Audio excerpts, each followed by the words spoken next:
హిందువులు గోవుని గోమాత అని పిలుస్తారు. ఎందుకు? అదేమైనా అంధవిశ్వాసమా, లేకపోతే దాని వెనుక ఏదైనా ఎకాలజికల్ సైన్స్ ఉందా? Welcome to another episode of Sanatan Vani series. వేదకాలం నుండే గోవును తల్లిలాగా పూజిస్తారు.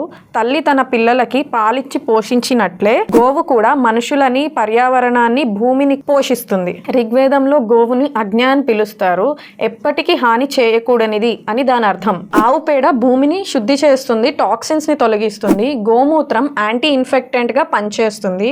ఆవు నుండి వచ్చే 5 పదార్థాలను పంచగవ్యాలు అంటారు. ఈ పంచగవ్యాలని అగ్రికల్చర్ అండ్ మెడిసిన్ లో కూడా యూజ్ చేస్తారు. ఆవు యొక్క ప్రశాంతమైన స్వభావం కూడా పాజిటివ్ ఎనర్జీని రిలీజ్ చేస్తుంది. మన పూర్వీకులు దాన్ని ఒక ఎకనామిక్ టూల్ గా కాకుండా లివింగ్ ఎకోసిస్టమ్ లాగా భావించేవారు. గోవు 4 పాదాలు 4 వేదాలను సూచిస్తాయి. అవి ధర్మానికి పునాదులు. గోరక్షణ అంటే అంధవిశ్వాసం కాదు, అది ఒక సుస్థిరమైన జీవన విధానాన్ని కాపాడడం. ప్రకృతిని పూజించే నాగరికతలు ఎప్పుడూ అభివృద్ధి చెందుతాయి. అలాంటి వాటిని డిస్ట్రాయ్ చేద్దాం అనుకునే మతాలు ఎప్పటికీ కాలగర్భంలోనే కలిసిపోతాయి. అది చరిత్ర. కాబట్టి గోవుని రక్షించడం మనందరి ధర్మం.